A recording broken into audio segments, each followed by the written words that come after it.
Welcome to the Digital Loctician Podcast, a place for you to feel seen, heard, and empowered along your lock journey. I'm your host and digital loctician, Jocelyn Reneé.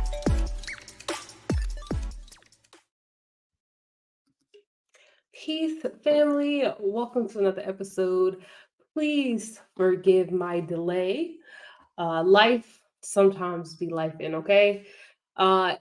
Please let me know if you can hear me in the chat. Just press a 1 or check in. Let me know where you are and how long you have your locks. How long have you been on this beautiful lock journey?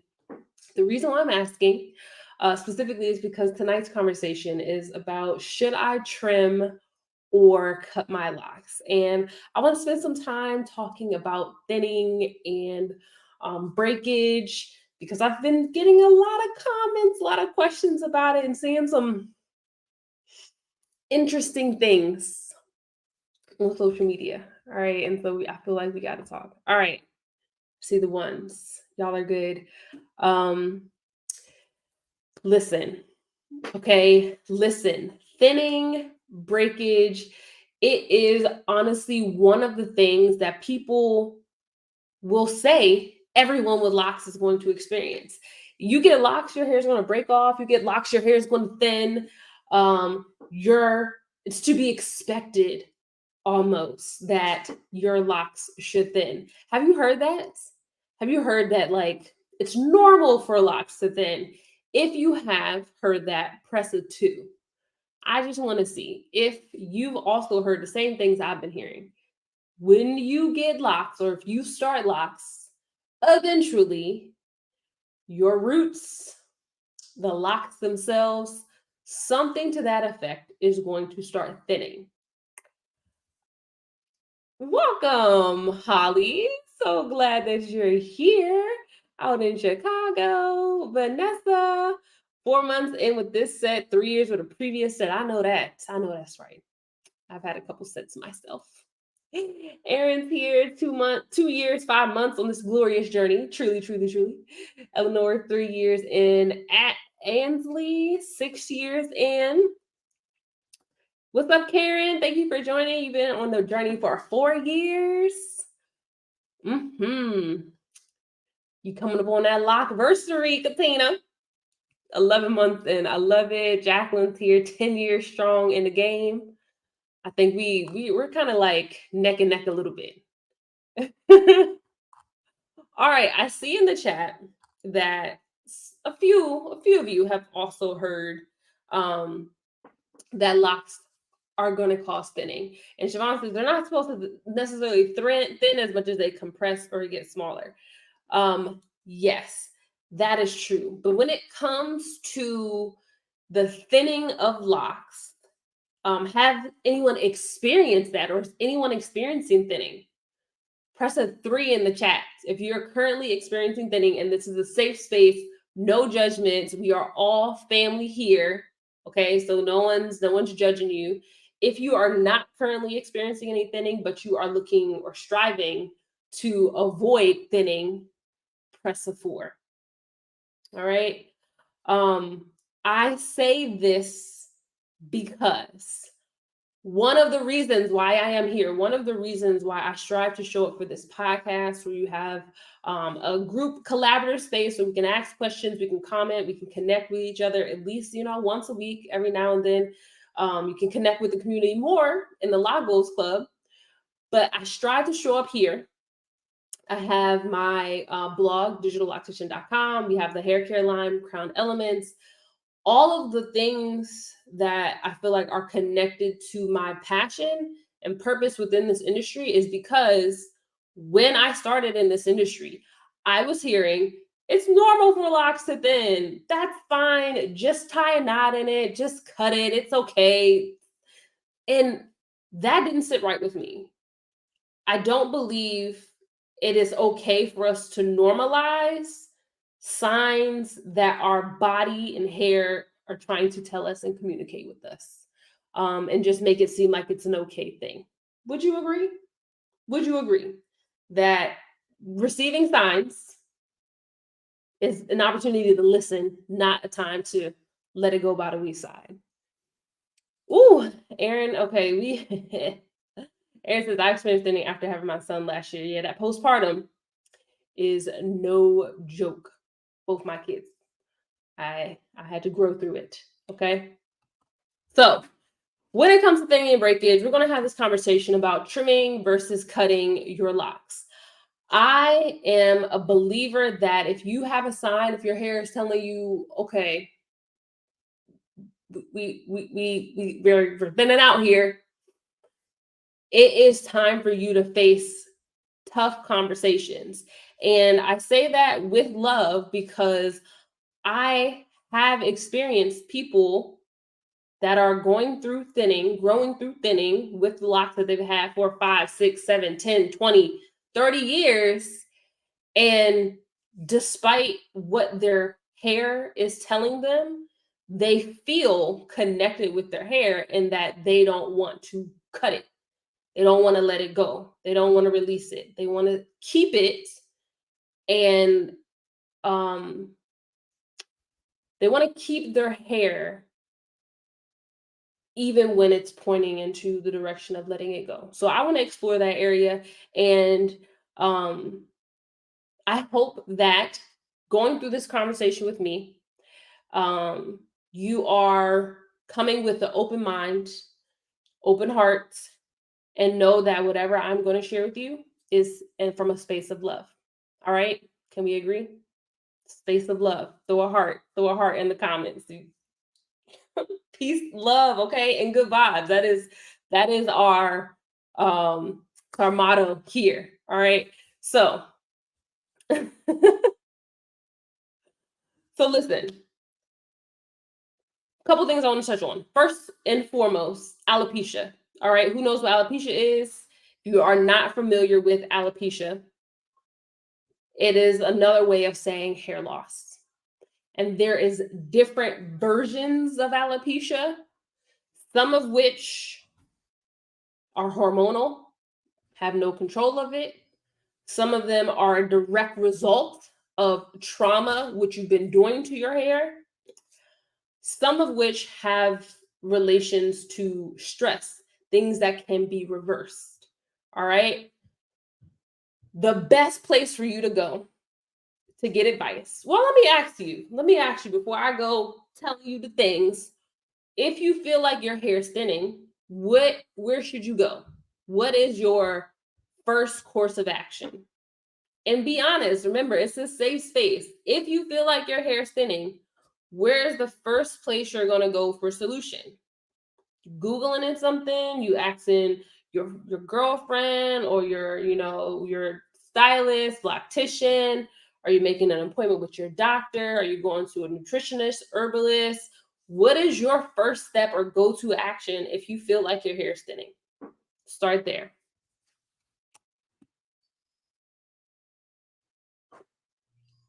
Okay. We're getting somewhere. Right? So some say if I feel like my hair is thinning, I'm going to go see my loctician. Some say if I think my hair is thinning, I'm going to go visit a dermatologist. Some say if I think my hair is thinning, I'm going to go check Google to find the answers. And none of you are wrong, okay? However, I would first encourage you to check in with yourself. That's your hair is thinning, your hair is breakage. That should be your first gut check. Let me look at my lifestyle. How am I showing up for my body? You have to remember our hair is a reflection of our health. And when you have locks, and practice a holistic approach, okay? Because I feel like we're going to get to that at some point. When you have locks and practice a holistic approach to your hair, there's no hiding, okay? Your hair is going to show you what all is happening. However, a lot of locks that you see online, on social media and pictures, magazines, television, the locks are framed from a stylistic standpoint, meaning they're making them super shiny, they're shellacking them down, they're putting all the product in there, and it gives, I believe, a false image of what locks should aspire to be, right? Because our locks are made up of all our textured hair. Well, what's one thing we know about our texture hair? Do it shine? Is it super shiny? Texture hair shiny. When you just freshly wash your hair, let it air dry. If it's loose natural, you let it air dry. Is it going to be shiny? Press a 7 if you think it's going to be shiny. Press a 8 if you're like, not going to be shining. It might got a sheen to it, a little luster, but it ain't going to be shiny. My opinion. What say you?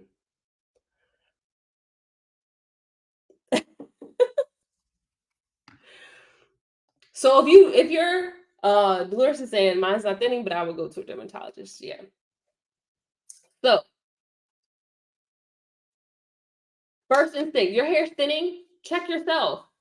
Are you walking? Are you moving? Are you eating? What are you eating? Are you stressing? Are you taking medications? Are you trying to be proactive to get off the medications? Like, what is your lifestyle like? To first see if you can identify what may be causing this by checking yourself first. Because loctician, I was loctician for 10 years. Okay, behind the chair, in people's scalps, looking in their hair and hearing their lifestyles, because locticians, hairstylists, or low-key therapists, a lot of times what is cultivated, what is happening in your life is showing up in your hair, period. All right, so your grandma, sister, cousin, brother, all the things happening, it's in your hair. That's the first thing. Okay, so you can go to your loctician. However, and this is me, I'm not, if you're a loctician in the comments, please know, again, this is coming from love. All right, this is not coming from any other place but that. Locticians, specifically cosmetologists or hairstylists, but locticians especially, are not trained on hair loss. They're not. That's not part of the curriculum.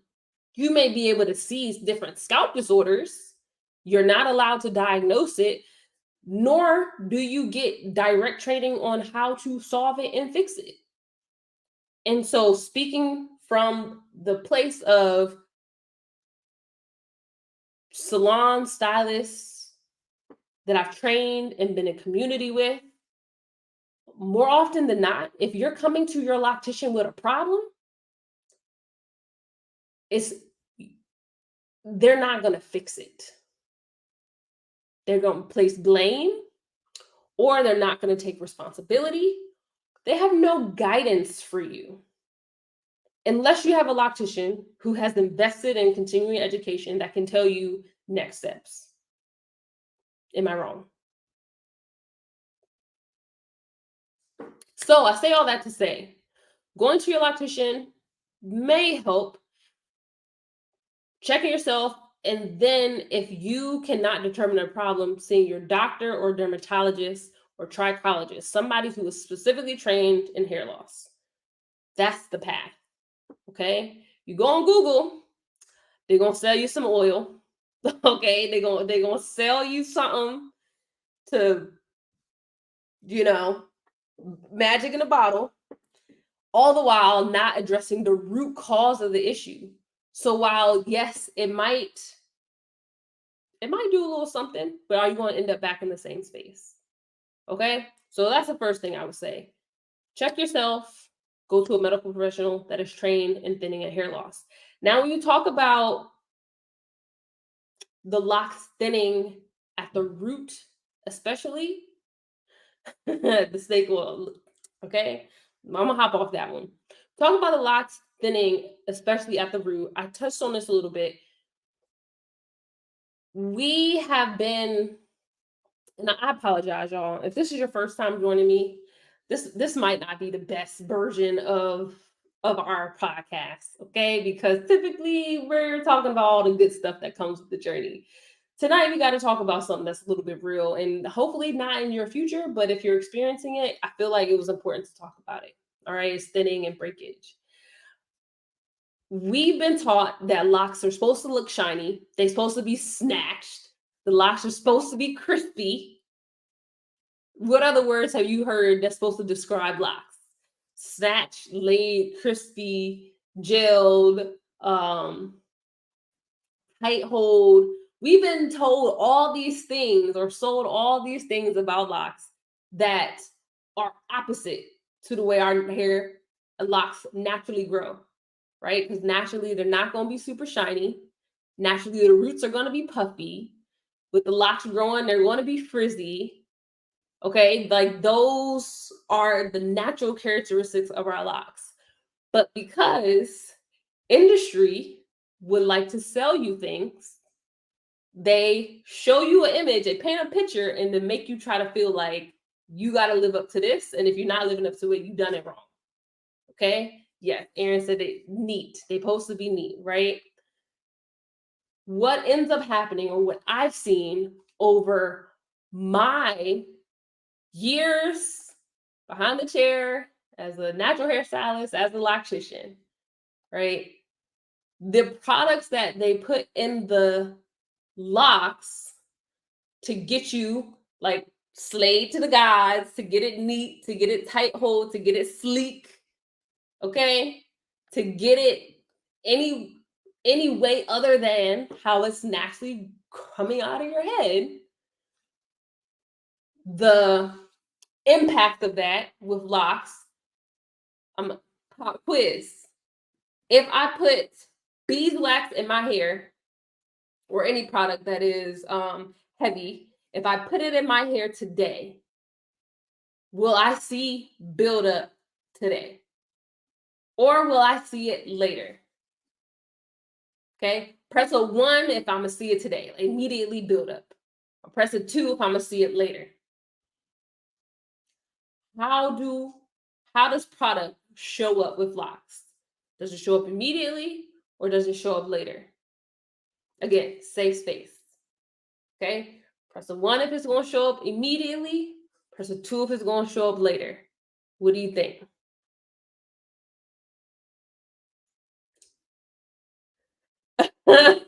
I think beeswax is probably like the worst thing. I had to go for the worst. All right, so seeing 1s and 2s in the comments, and I appreciate that. Again, very safe space. With locks, unlike loose hair, with loose hair, you put some beeswax or something in your hair, you're gonna feel it, see it. It's going to show up right then and there. You'll see the impacts. With locks, y'all know how I like to do, y'all. 1 and 2. You may see it, maybe a little tacky. All right, you may see the little gook in your hair before you get under the dryer. But you get under the dryer and magically it's gone away. Like you don't see it anymore. There's no buildup. There's nothing happening. Y'all, okay, this is something really important I want you to know for any way that you choose to cultivate your locks. The product, okay, especially products that you should avoid that are like heavy gels, heavy oils, heavy waxes, they may disappear today, but they will become trapped in your locks. And in addition to that, the reason why they can be neat, tight hold, super hold, long lasting is because they coat the hair. All right. So not only are they trapped inside of the hair, but they're also coating the hairs that are inside the locks. And so over time, the locks start to become dehydrated and essentially suffocated from the inside out. So today they're going to look sleek, they're going to look neat, they're going to look controlled. But then a year down the line, 18 months down the line, why is the middle of my lock thinning? Why is my hair breaking off? Why, like right here, it's fat, but then it gets thin and it's just kind of like staying thin. It's that, to Dolores's point, that progressive buildup over time. Okay.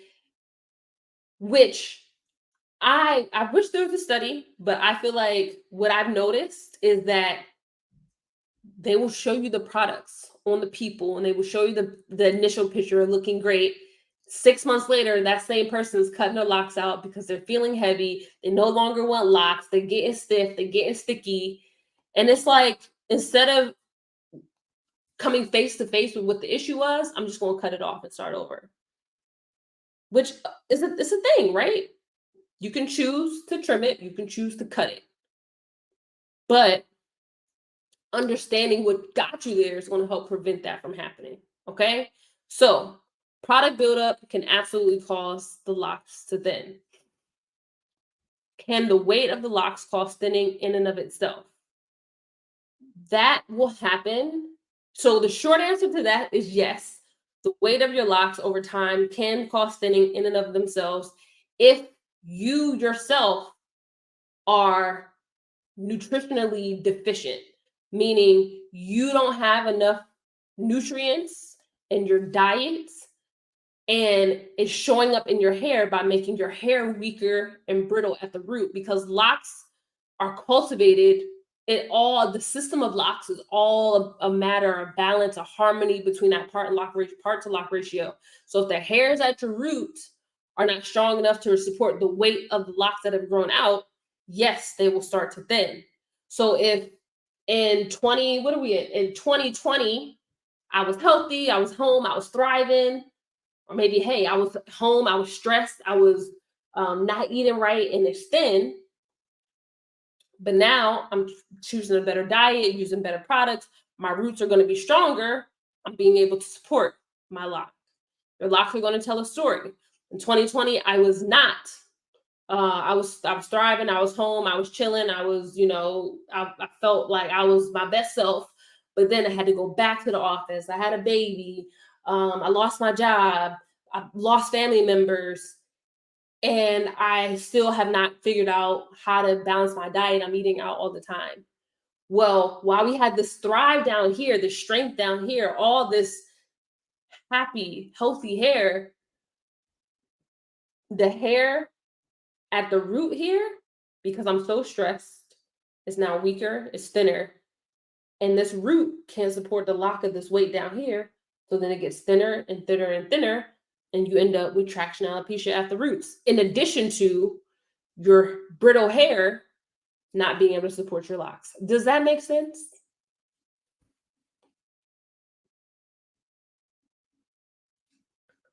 Press the 3 if that makes sense. Press the 4 if you're like, okay, I don't get it. So I could be good, but then it could be bad.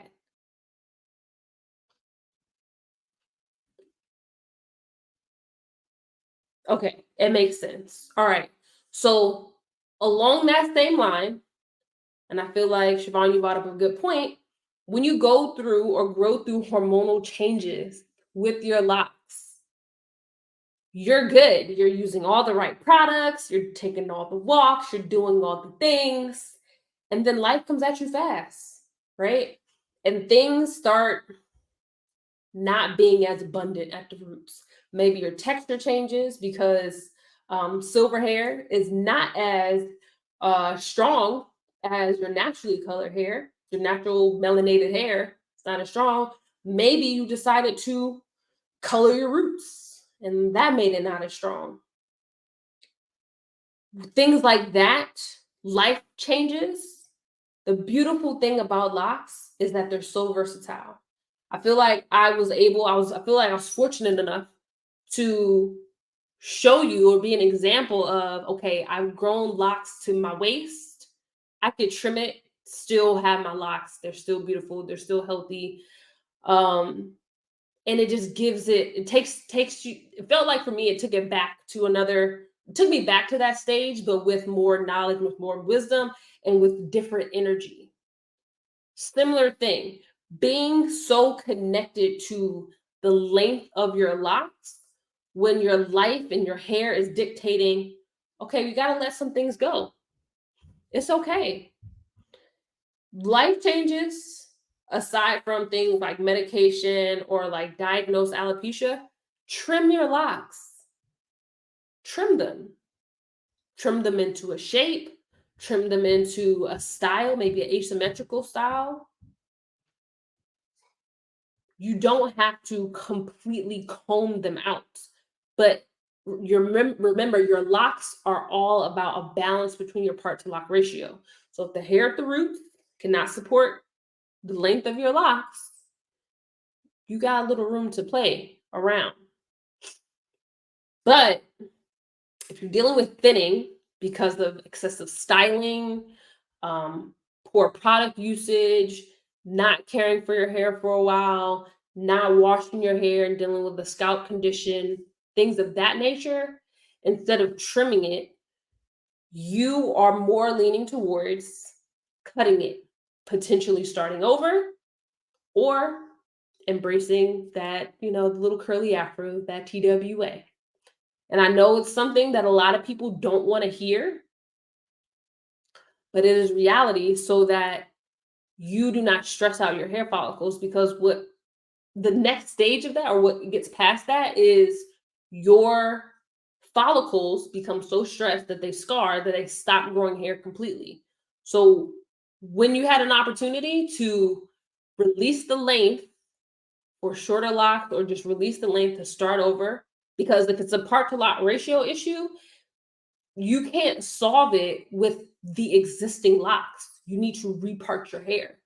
Well, you'd have to repart your hair by taking your locks out, cutting them, combing them out, and then putting sections that match with what your current density is. And I feel like the next question I'm going to get is, okay, once I do that, I cut them, I repart it, can I just reattach it? Short answer, it depends. Because if you have, if your locks was this one part right here, and you had to resection it to make it this wide part, well, you don't want to put the 2 locks that was originally there. You probably can just put the 1. Does that make sense? So while you might could do that, it may be in your best interest to just start them over. Cultivate them from what that part would look like. Okay, but that's a preference on aesthetic.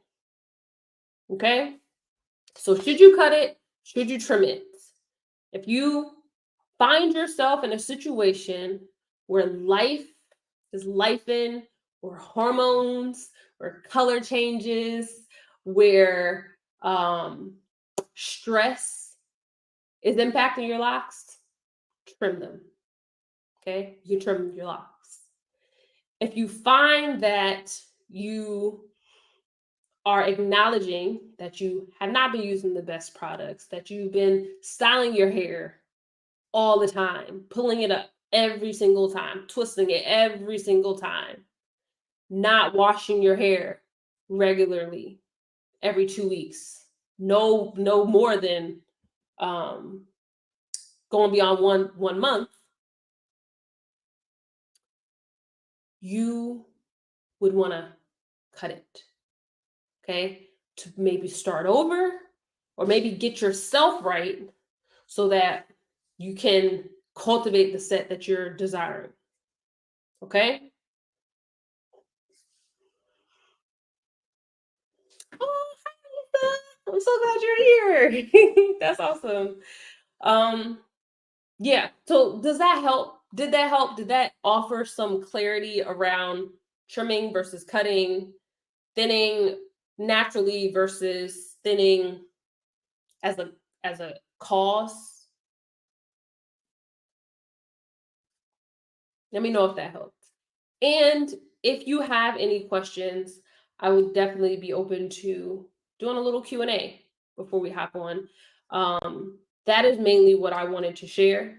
And again, I apologize that it wasn't all bubbly, right? Like, I feel like it's one of those tough conversations that we got to face. And sometimes it's just, I was trying to make it light, but you know what? Sometimes you just gotta stand on what it is, right?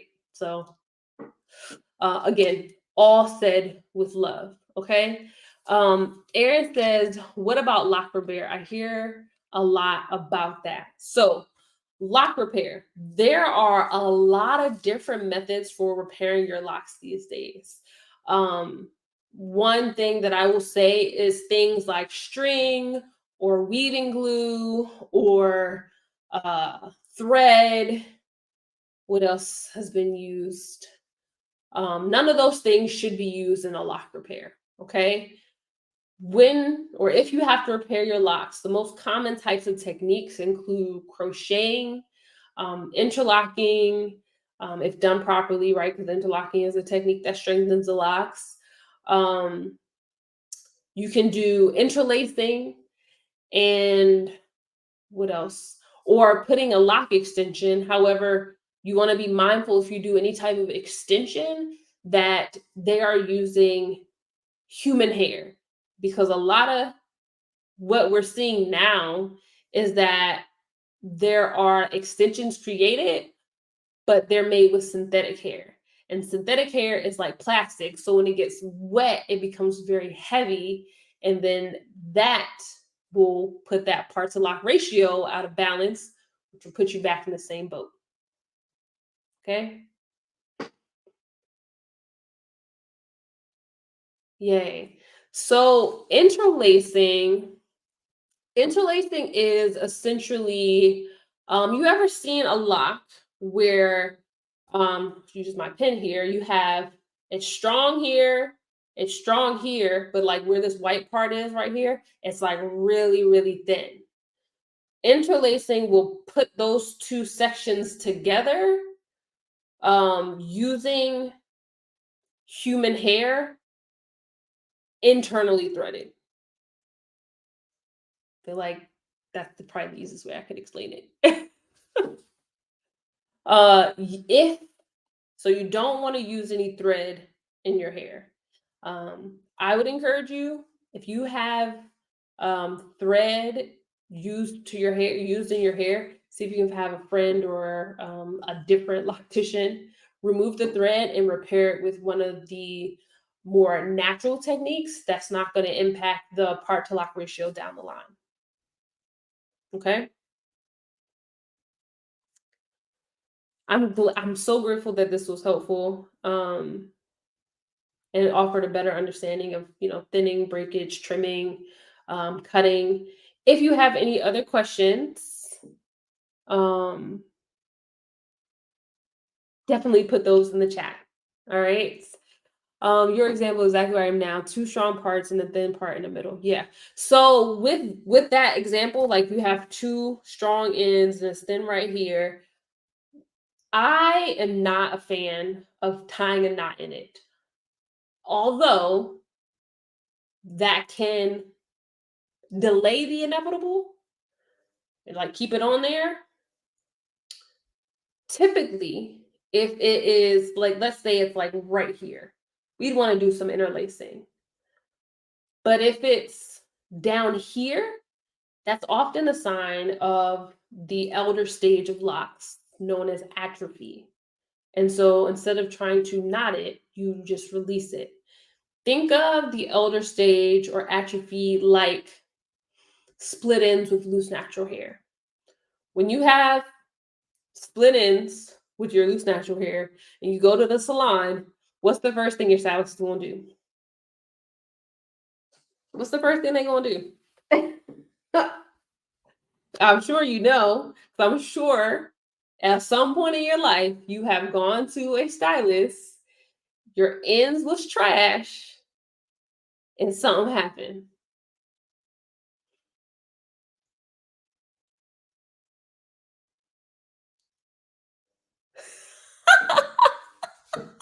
CJ said they gonna cut all your hair off, and they feel like it, right? Because people, I'm like, how much is an inch? And they be like, right here, that's an inch. I'm like, that's a whole centimeter, okay? An inch. We gotta get in there, right?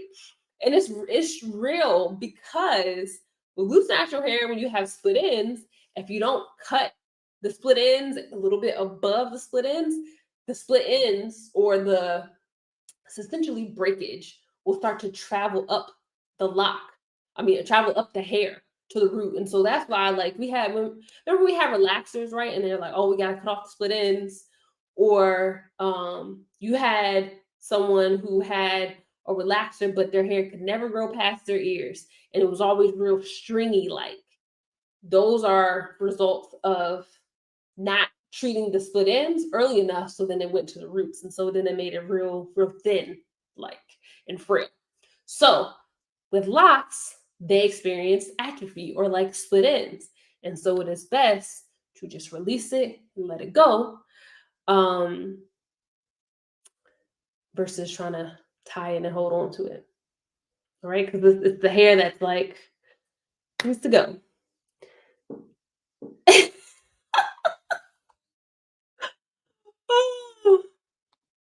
So I have super dry locks.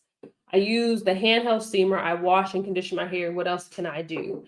It's really going to depend on what you're washing your hair with, what you're conditioning your hair with, and washing, conditioning, and I would also say what type of like oils you're using in your hair. That's what may be impacting why your hair is not able to receive the moisture. And if it's really, really dry, a handheld steamer is not going to cut it. You got to get one under the hooded steamer to really get some concentrated steam into your hair. Teresa says, how does this relate to a postpartum shedding thinning? Do you still recommend trimming since the hair may grow back at some point? So, short answer, when it comes to postpartum shedding and thinning, a couple of factors are going to come into play here. One, first and foremost, is going to be the size of your locks, because if you have really small locks, it's the impact of the thinning is going to be different than someone that has thicker locks.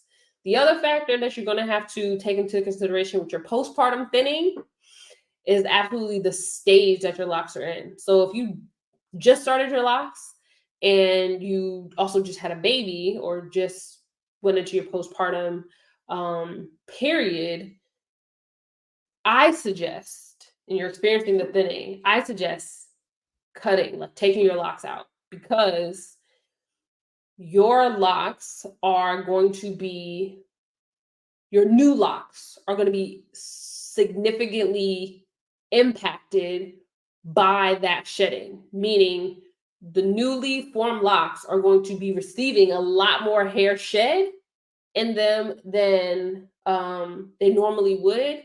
And so if you decide to keep them, the ends are going to be especially big and over time heavier than how much shedding you would have if your lock was made up of evenly distributed shed hair.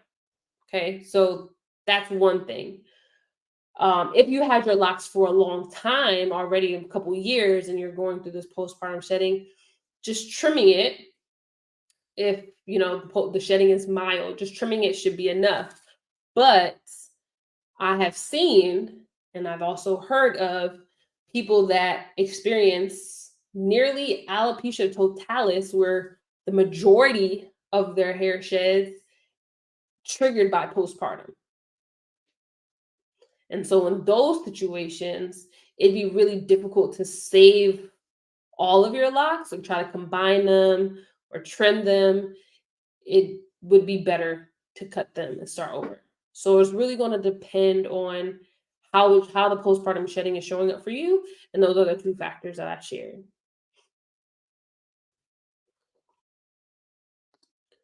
Should we moisturize with oil daily or just water?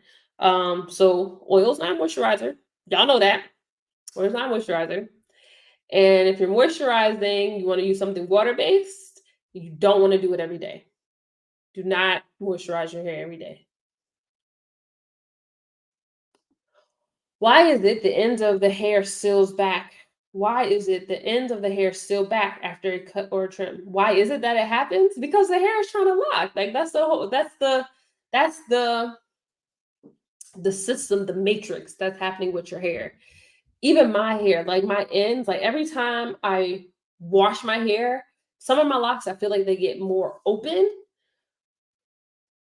But at the same time, in between the shampoos, they are actively trying to tangle and ball up and mat and trying to seal, because that is what our hair wants to do. Our hair wants to tangle. Our hair wants to mat up. Now, some people, once you cut it or trim it, it never seals back up. It just stays loose. It's all going to depend on your hair type. I have more of a curly hair. If you have wavy hair, it will likely stay loose and long versus, or as compared to someone that has coily hair, those might seal up and ball up, or they just stay like really, really tight little coil little pieces that if you elongate it, it's long, but it just kind of like sticks up there. So it all depends. And it also depends on how they are trimmed, because a lot of times when people are trimming their locks, they just cut it like a blunt cut. You should not cut locks like that, especially if you want them to seal back up. If you don't care about it, all right, have at it. But if you want your locks to come back into formation, you shouldn't trim it on a straight line. Does menopause affect hair thinning? Yes, it absolutely can, because menopause is hormonal, and hormones, anything hormonal is going to show up in your hair.